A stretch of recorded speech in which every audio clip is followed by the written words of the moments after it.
Hello students, आज हमारा solid set का लेक्चर नंबर 14 है। इसके पहले के लेक्चर में मतलब लेक्चर नंबर 13 में हमने पैकिंग इफ़िशियंसी इन बेसिस देखा था, मतलब बॉडी सेंट्रल क्रिस्टल लैटिस में देखा था पैकिंग इफ़िशियंसी कितना होता है। और इट इज़ 68% इतनी पैकिंग इफ़िशियंसी होती है BCC में, ठीक है। देन और 32% अनऑक्यूपाइड एरिया उसमें प्रेजेंट होता है, ये हमने कैलकुलेट किया था। अब हमें इसमें कैलकुलेट करना है packing efficiency in FCC type of crystal lattice, मतलब अगर पूरा क्रिस्टलाइन सॉलिड पूरा क्रिस्टल लैटिस अगर FCC टाइप के यूनिट सेल से बना हुआ है तो उस केस में पैकिंग इफिशिएंसी कैसे रहेगी। And packing efficiency it's a measure of how particles are tightly packed. Particles कितना ज़्यादा टाइटली पैक है वो हमें उसके परसेंटेज से पता चलता है। जितना ज़्यादा परसेंटेज मिलेगा पैकिंग इफिशिएंसी का, उतने ज़्यादा पार्टिकल उसमें टाइटली हेल्ड रहेंगे, और जितने ज़्यादा पार्टिकल टाइटली हेल्ड रहेंगे उतना ज़्यादा वो सॉलिड स्ट्रॉन्गर रहेगा और उसकी स्ट्रेंथ ज़्यादा अच्छी रहेगी, ठीक है। And it's a true solid actually. Then हम स्टेप पर जाएंगे तो हमें पता है पहला स्टेप होता है radius of particle of oblique sphere, क्योंकि हमने पार्टिकल को ये क्या कंसिडर किया है, स्पीयर कंसिडर किया। तो ऑब्वियसली पार्टिकल की रेडियस निकालना या फिर स्पीयर की रेडियस निकालना बना द सेम थी। तो हमारा फर्स्ट स्टेप है रेडियस ऑफ पार्टिकल और रेडियस ऑफ स्पीयर। ओके, उसके लिए हमने एक FCC कंसिडर किया है। आपको इमेजिन करना है, आपने इसके पहले भी आपको टॉपिक बताया कि FCC में एग्जैक्टली क्या होता है कि कॉर्नर्स का तो पार्टिकल आपको पता है कि वो 8 के साथ शेयरिंग में जाता है, तो हर एक कॉर्नर पे आपको 1 पार्टिकल मिलेगा, नो डाउट। और हर एक कॉर्नर का मिला के आपका एक कंप्लीट पार्टिकल तो बनेगा, तो एक पार्टिकल वो रहता ही है। और यहाँ पे फेस सेंटर है, तो हर एक फेस पे आपको पार्टिकल मिलेगा। लेकिन सबसे इम्पॉर्टेंट चीज़ है कि हम पूरे क्रिस्टल लैटिस में से एक यूनिट सेल का क्रॉस सेक्शन एरिया ले रहे हैं, और जब हम क्रॉस सेक्शन एरिया कट करके लेते हैं तो आपको यूनिट सेल के अंदर कितना है वही मिलेगा, पूरे सॉलिड का मिलेगा नहीं। तो ये आपको याद रखना है कि क्यूब को टोटल 6 फेसेस होती है। ऊपर का फेस आपने लूडो देखा होगा, जैसे लूडो में नंबर्स लिखे होते हैं ना 6 1 2, तो इट्स अ फेस। तो उस फेसेस के सेंटर पे जैसे ये आपका ABCD, ये ऊपर आपको जो सामने दिख रहा है it's a front face, ABC और D ये आपको सामने दिख रहा है, मतलब ये आपका फ्रंट फेस हो गया, लूडो का फ्रंट फेस है। जैसे ये ABCD, तो इस फेस पे ये जो पार्टिकल है ये स्पीयर के फॉर्म में, तो हम आधा स्पीयर कट कर लें, जैसे बॉल होता है, ठीक है, या फिर नींबू होता है लेमन, उसको हम कट करेंगे आधे, पूरे सेंटर में से आधे से कट करेंगे, तो आधा पोर्शन जो होता है वो हम सेंटर के अंदर उस क्यूब के अंदर फिक्स कर देंगे। तो जैसे आपको सेंटर के अंदर उस नींबू को आप फिक्स करोगे क्यूब के अंदर, तो आपको जैसे स्ट्रक्चर दिखेगा वैसा ही आपको FCC का स्ट्रक्चर मिलता है। मतलब उसको टोटल 6 फेसेस होती है, और हर एक फेस में आपको आधा आधा स्पीयर उसके फेस के सेंटर में दिखेगा। तो इसका मतलब क्या है कि आपको पता है कि टोटल 6 फेसेस होती है, और 6 फेसेस होती है टोटल उसको, और हर एक फेस में आधा ही पार्टिकल होता है, क्योंकि आधे स्पीयर को हमने कट किया, क्योंकि आधा दूसरे के साथ शेयरिंग में जाता है, तो आधा एक ही इसमें बचता है। क्योंकि 2 फेसेस जब एक साथ ज्वाइन होती है तो एक स्पीयर दोनों में शेयरिंग में जाता है, तो आधा स्पीयर एक यूनिट सेल में, आधा स्पीयर एक यूनिट सेल में। हम पूरा तो नहीं ले रहे, हम सिर्फ एक यूनिट सेल को निकाल, तो हमारे पास आधा ही पोर्शन आएगा। मतलब हर एक फेसेस के सेंटर में आपको आधा ही पार्टिकल मिलेगा, और टोटल 6 फेसेस है और हर एक में आधा पार्टिकल है, तो 2 3 ज़ा 6, तो हमारा आंसर आएगा 3। मतलब 6 फेसेस को मिला के अगर हम पार्टिकल को ज्वाइन कर ले तो इट बिकम्स अ 3 पार्टिकल्स।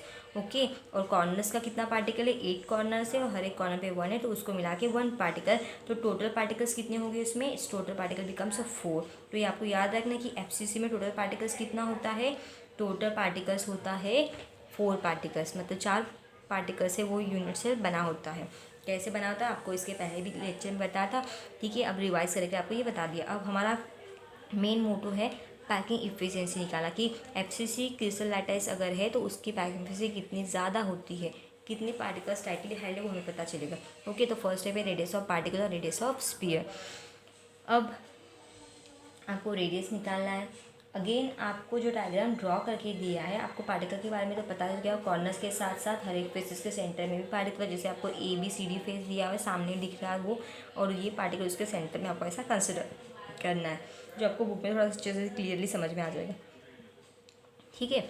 अब देखो ये जो पार्टिकल है वो आधा ही है, ठीक है, और ये इसका सपोज सेंटर है, तो ये डिस्टेंस, अगर ये इसका डिस्टेंस है सपोज R है, मेरा स्फीयर बराबर है ना, अब देख लो ये सेंटर है, यहाँ से इस पेरिफेरी तक का डिस्टेंस आर हो जाएगा, यहाँ से यहाँ तक का डिस्टेंस आर हो जाएगा, देन यहाँ से सेंटर तक ये आर हो जाएगा, और ये बाजू बाहर के साथ शेयरिंग में जाएगा, ये वाला पार्ट भी बाहर के साथ शेयरिंग में जाएगा।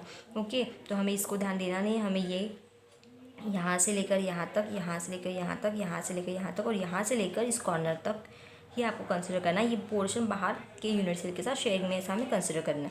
तो AC की वैल्यू हमें डायग्रामेटिकली कितनी मिल रही है, R plus R plus R plus R, मतलब 4R हमें AC की वैल्यू मिल रही है इन terms of radius.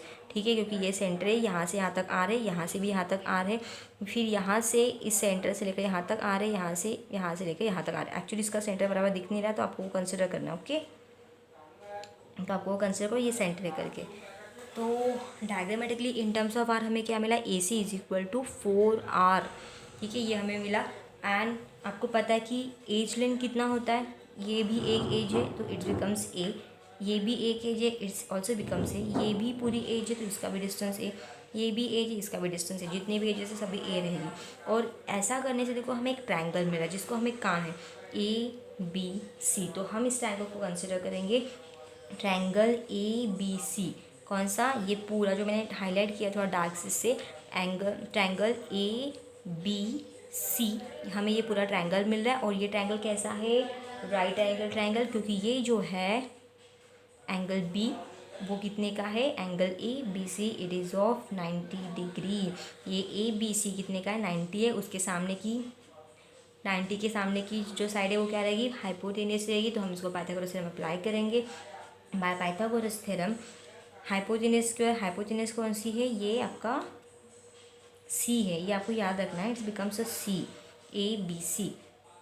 Okay, now आपका पाइथागोरस थ्योरम इसको अप्लाई करने के बाद यहाँ पे हाइपोटेनस स्क्वायर मतलब AC स्क्वायर प्लस दो साइड का स्क्वायर, दो साइड, एक साइड है AB स्क्वायर प्लस दूसरी साइड कितनी है BC square. Okay, now diagrammatically देखो कि AB भी एक क्यूब की साइड है और BC भी क्यूब की साइड है, तो उसके क्यूब की साइड की जो वैल्यू है वो A है, मतलब उसकी एज लेंथ A है, तो साइड की वैल्यू भी A होगी। तो यहाँ पे आएगा A स्क्वायर, यहाँ पे भी आएगा BC का वैल्यू आएगा A square. Now it becomes a twice A square, so AC square how much it is, twice A square. And now we know that इसका जब हम taking square root of both side, हम इसका अगर दोनों side का square root लेते, taking square root of both side, then what will happen, अगर दोनों साइड का हम स्क्वायर रूट लेते हैं तो क्या मिलेगा आपको, square root of AC square is equal to square root of twice A square. ये यहाँ पे स्क्वायर और स्क्वायर रूट कैंसिल, सिर्फ बचा AC, यहाँ पे स्क्वायर रूट 2 जैसे का वैसा निकल जाएगा, ये स्क्वायर और स्क्वायर रूट कैंसिल हो जाएगा, तो इट बिकम्स A। तो हमें मिलेगा AC is equals to √2A। ठीक है, हमें क्या मिला, AC is equals to √2A। यहाँ का स्क्वायर यहाँ के स्क्वायर रूट के साथ कैंसिल, तो AC बचा, square root as it is लिखना है, फिर ये भी स्क्वायर रूट में ही है तो ये 2 और एक के ऊपर का स्क्वायर रूट कैंसिल हो जाएगा, तो बचेगा ओनली, तो AC की वैल्यू मिल जाएगी √2A। एंड फ्रॉम फिगर, हमें जो फिगर दिया है, फ्रॉम फिगर हमें एक और चीज़ पता है इन टर्म्स ऑफ R, जो मैंने आपको इसके पहले बताया थी। फ्रॉम फिगर हमें AC की वैल्यू कितनी मिल रही है, R plus R plus R plus R, so how much it is, AC is equal to 4R। Okay, तो हमें AC इज इक्वल टू कितना मिला है, 4R from the diagram. Now this is equation number 1 suppose we consider, and this is equation number 2 we consider. And now comparing equation number 1 and 2, compare equation number 1 and 2. When we compare equation number 2, so left hand side are the same, so right hand side must become same, so it becomes a √2A is equals to 4R. In terms of A, what we get here,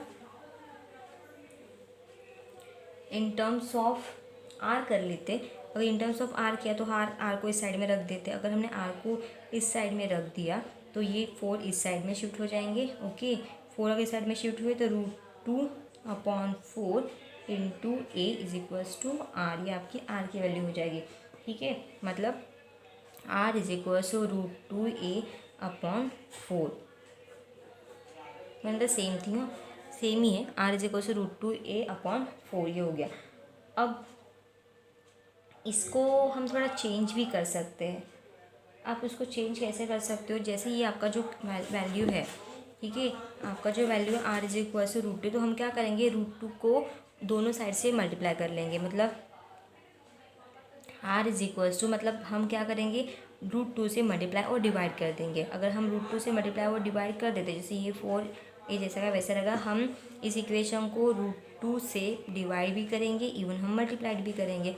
आपको मैंने इसके पहले बताया था कि root two into root two, तो आपको पता है कि root two into root two how much it is root two square. तो इन दैट केस स्क्वेयर और स्क्वेयर रूट कैंसिल होता है, तो बचता कितना है 2।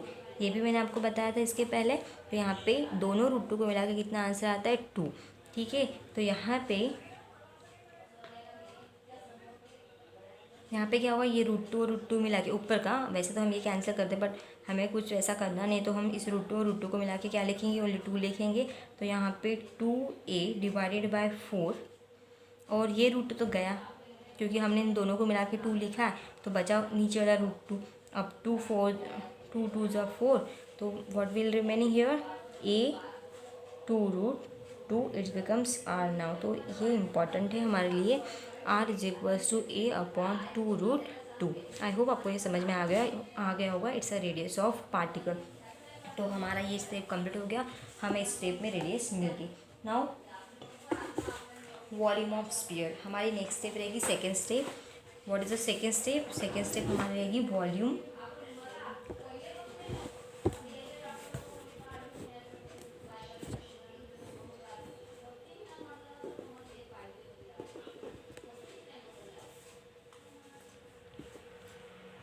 हमारी ये सेकेंड स्टेप रहेगी। And second step it's a volume of particle, या फिर it's also called as a volume of sphere. And now we know that की वॉल्यूम ऑफ स्फीयर का फॉर्मूला को पता है, it is 4/3 pi R cube. And now हमने are की value निकाली है। आपकी आर की वैल्यू क्या थी, हमने इसके पहले की इक्वेशन में निकाली थी। आर की वैल्यू आपकी क्या है, R is equals to A 2 root 2। ये आपको याद रखना है, R is equal to what, A upon root 2, 2 into root 2। R is equals to A upon 2 root 2। ये हमारे आर की वैल्यू, तो हम उसको पुटअप करेंगे इस इक्वेशन में। So what we get here we get 4/3 pi R, मतलब कितना, how much it is A upon 2 root 2, जो हमने इसके पहले कैलकुलेट किया रेडियस ऑफ स्फीयर। ठीक है, अब आपको पता है अगेन 2 2 ज़ा 4, तो 2 से हमने इसको डिवाइड कर दिया। Now what we get here, twice A square divided by 3 into root 2। Okay, अब ये बचा है हमारे पास। नाउ हमें फिर से क्या करना है, जैसे हमने इसके पहले की इक्वेशन में रूट 2 से मल्टीप्लाई और डिवाइड किया था। ओके, तो हमें इस स्टेप में भी सिर्फ वैसा ही करना है। बट बिफोर दैट आपको सॉरी टर्म मिसिंग होगी, 4/3 पाई ए आर क्यूब है, तो इसका मतलब ये हमारा ये कट बाद में करेंगे हम। ये 4 जैसा का वैसा याद रखो, और ये 2 भी जैसा का वैसा याद रखना है आपको। कट हम बाद में करेंगे। ओके, तो ये 4/3 पाई आर क्यूब, तो यहाँ पे हमने ये तो पुटअप कर दिया, इसका क्यूब लिया नहीं है, तो हम पहले क्यूब लेंगे। ओके, देखो यहाँ पे ये 4/3 पाई जैसा का वैसा, ये आएगा आपका ए क्यूब, और ये 2 का क्यूब, 2 2 ज़ा 4, 4 2 ज़ा 8, तो यहाँ पे क्या आएगा, इट्स 8 रूट 2 का क्यूब है। तो रूट 2 का क्यूब है इन द सेंस, यहाँ पे आपको रूट 2 का क्यूब मतलब 3 बार रूट 2 लेना पड़ेगा। अगर हम 3 बार रूट 2 ले रहे हैं तो क्या होगा, देखो ये 4/3 पाई ये ए क्यूब डिवाइडेड बाय 8, क्योंकि 2 का क्यूब जो है 2, ये 2 है, और ये 2 का जो क्यूब है इट बिकम्स 8। ठीक है, फिर रूट 2 का क्यूब मतलब रूट 2 को हमने 3 बार लिख लिया, root 2 into root 2 into root 2। Now देखो इसके पहले के स्टेप में मैंने बताया रूट 2 इंटू रूट 2 कितना होता है, 2 होता है। यू गॉट इट, ठीक है, you got it. Root 2 into root 2 कितना होगा, 2, क्योंकि हम इसके पहले स्टेप में किया था। रूट 2 इंटू रूट 2 मतलब कितना होता है, रूट 2 का स्क्वायर होता है, ये स्क्वायर और रूट 2 कैंसिल होता है, तो बचता है ओनली 2, तो इन दोनों को मिला के हम 2 ही लेंगे। ठीक है, नाउ यहाँ पे देखो ये आपका 4/3 पाई, ये ए क्यूब जैसा का वैसा, ये 8, ये रूट 2 जैसा का वैसा, और ये रूट 2 मिला के हो गया 2। नाउ देखो यहाँ पे अगेन ये 4 को हम डिवाइड कर देंगे, 4 2 ज़ा 8। ओके, ये 3, अब बचा देखो अपने पास पाई ए क्यूब, ये 3 2, ये फिर बचा यहाँ पे ये √2 तो बचा है, ओके, ये 3 है, ये 2 बचा है, ये 2 बचा है और ये √2 बचा है। इन पूरा कर दो हम, पाई ए क्यूब, 3 2 ज़ा 6, 6 2 ज़ा 12 एंड बिकम्स 12 √2, ओके। मतलब 3 इंटू 2 इंटू 2 किया, ये 3 ये 2 और ये 2 मिला के कितना हो गया, 12 हो गया, और ये √2 जैसे का वैसा, पाई ए क्यूब 12 √2, ओके। तो ये हो गया हमारा वॉल्यूम ऑफ पार्टिकल या फिर volume of one sphere. Now ये तो एक पार्टिकल का हो गया। अब हमें ये देखना है कि टोटल पार्टिकल ने कितना वॉल्यूम ऑक्यूपाइड किया, मतलब हमें पहले ये देखना पड़ेगा कि टोटल पार्टिकल्स कितनी। तो आपको मैंने इसके पहले बताया था कॉर्नर का मिला के 1 पार्टिकल और फेसेस को मिला के 3 पार्टिकल, टोटल 4 पार्टिकल एफसीसी में प्रेजेंट होते हैं। तो हमें एक पार्टिकल का वॉल्यूम पता है, तो हम उसके अकॉर्डिंग कितने का निकालेंगे, 4 पार्टिकल का निकालेंगे। मतलब एक के वॉल्यूम को हम 4 से मल्टीप्लाई कर देंगे, तो हमारी हो जाएगी ये next step, okay. This is our next step. So next step is what? Third step. Total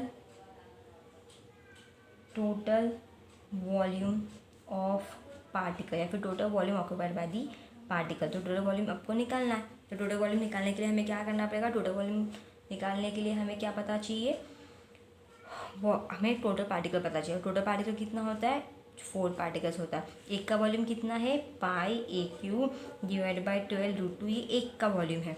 एक का वॉल्यूम पता है, तो उसके अकॉर्डिंग हम कितने का निकालेंगे, 4 का निकालेंगे, ठीक है। एक का वॉल्यूम इतना है, एक का वॉल्यूम पता है, तो एक के वॉल्यूम से हम 4 का वॉल्यूम निकालेंगे, मतलब 4 से हम उसको मल्टीप्लाई कर देंगे, तो हमें टोटल जो चारों पार्टिकल ने जो वॉल्यूम ऑक्यूपाइड किया हुआ है वो टोटल पता चल जाएगा। तो it becomes a total volume of particle, ठीक है। अब देखो आपको पता है 4 3 ज़ा 12, सो how much it is, pi A cube 3 √2, ये आपको यहाँ पे मिलता है, देखिए। तो ये हो जाएगा pi A cube 3 √2, it's a total volume of particle, मतलब total volume occupied by the particle. Now हमें टोटल वॉल्यूम मिल गया कि 4 पार्टिकल्स जो है, चारों पार्टिकल्स मिला के कितना वॉल्यूम ऑक्यूपाइड करते पूरे यूनिट सेल में, पाई क्यूब 3 √2, इतना वॉल्यूम चारों पार्टिकल्स मिला के ऑक्यूपाई कर लेते हैं, तो बचा अनऑक्यूपाइड एरिया रहेगा। तो वही हमें निकालना कि कितना एरिया पैक है और कितना एरिया एम्प्टी है, मतलब अनऑक्यूपाइड। तो हमारी नेक्स्ट स्टेप आती है, that is your 4th step and it is nothing but the packing efficiency. So packing efficiency देखो, पैकिंग इफिशियंसी निकालने के लिए आपको फॉर्मूला पता ही है, ठीक है। तो packing efficiency is nothing but what, volume occupied by volume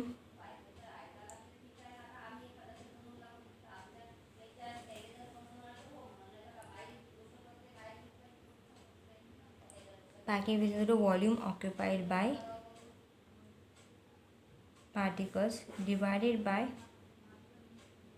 total volume occupied particle divide by total volume multiplied by 100, ठीक है।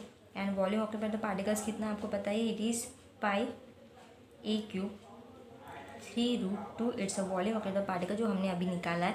चारों पार्टिकल्स जो है वो इतना वॉल्यूम ऑक्यूपाइड करते हैं टोटल में से, ओके। तो हमने लिख लिया वो पाई ए क्यूब डिवाइड बाय 3 √2, ठीक है। It's a volume occupied the particles. Now pi A cube √3, ये हमारा टोटल वॉल्यूम हो गया, and divide by total volume कितना है, टोटल वॉल्यूम आपको पता है, इट्स अ क्यूब। एक्सेसी भी रहा तो भी वो क्यूब ही है, तो ऑब्वियसली उसका भी वॉल्यूम ए क्यूब ही रहेगा, आपको पता है। ये फिर ऊपर जाएगा, तो हम यहाँ पे इसको ऊपर लिखें, मतलब पाई ए क्यूब सॉरी, ये मल्टीप्लाइड बाय 100 भी लिखना, ये 100 यहाँ पे कॉपी होगा, पाई क्यूब, ये उसको उल्टा करके लिखेंगे, मतलब ये 3 √2 इंटू 1/ए क्यूब, ये ऊपर जाएगा तब उल्टा होगा ए क्यूब अपॉन 1, तो 1/ए क्यूब हो जाएगा। ए क्यूब ये कैंसिल हो जाएगा, मल्टीप्लाइड बाय 100 तो है ही। अब बचा क्या वो देख लेते हैं हम, बचा क्या है हमारे पास, ये पाई बचा है, ए क्यूब तो कैंसिल हो गया, मल्टीप्लाइड बाय 100 है, नीचे बचा है 3 ओनली √2, क्योंकि इसको तो हमने कैंसिल कर दिया, ओके। तो ये हो गया हमारा pi upon 3 √2 multiplied by 100, okay. Now pi की वैल्यू आप पुटअप करोगे यहाँ पे, इट्स बिकम्स 3.142 मल्टीप्लाइड बाय 100 रहेगा, 3 और √2 की वैल्यू पुटअप करोगे तो आपको यहाँ पे आंसर मिलेगा इन टर्म्स ऑफ परसेंटेज, क्योंकि आप 100 से मल्टीप्लाई कर रहे हो, ठीक है। तो हमें पाई की एफिशिएंसी कितनी मिलेगी, यहाँ पे आपको मिलेगा 74% पैकिंग एफिशिएंसी रहेगी जब आप FCC टाइप का यूनिट सेल यूज़ करोगे तब। अब आपको अगर यहाँ पे अगर आपको अनऑक्युपाइड और फिर वॉइड या फिर एम्प्टी स्पेस निकालना है तो हमें कंसिडर करना पड़ेगा कि टोटल वॉल्यूम कितना है, 100% है। और टोटल वॉल्यूम अगर 100% तो 100% में से कितना ऑक्यूपाई किया है पार्टिकल ने, 74, तो कितना बचा, इट बिकम्स 26। इसका मतलब एम्प्टी स्पेस और अनऑक्यूपाइड एरिया जो रहेगा वो कितना रहेगा, 26% इतना एरिया अनऑक्यूपाइड है और 74% इतना एरिया 100 में से पार्टिकल ने ऑक्यूपाई किया है। तो अगर हमने तीनों को कंपेयर किया, तीनों को इसको हम कंपेयर करेंगे, SCC, BCC और FCC, इन तीनों को अगर कंपेयर करते हैं तो SCC में 52% पैकिंग एफिशिएंसी होती है, BCC में होता है 68% और FCC में होता है 74%। तो इन तीनों को कंपेयर किया तो सबसे ज़्यादा पैकिंग एफिशिएंसी कितनी किसकी है, FCC की। मतलब अगर हमने crystal lattice FCC unit cell का यूज़ करके बनाया तो उसमें पार्टिकल्स बहुत ज़्यादा टाइटली हेल्ड रहेंगे as compare to SCC, as compare to BCC। और अनऑक्यूपाइड एरिया किस में ज़्यादा रहेगा, SCC में ज़्यादा रहेगा, क्योंकि उसमें 52% जो है वो अनऑक्यूपाइड एरिया है। तो 52 ऑक्यूपाइड है तो 47.64% अनऑक्यूपाइड है।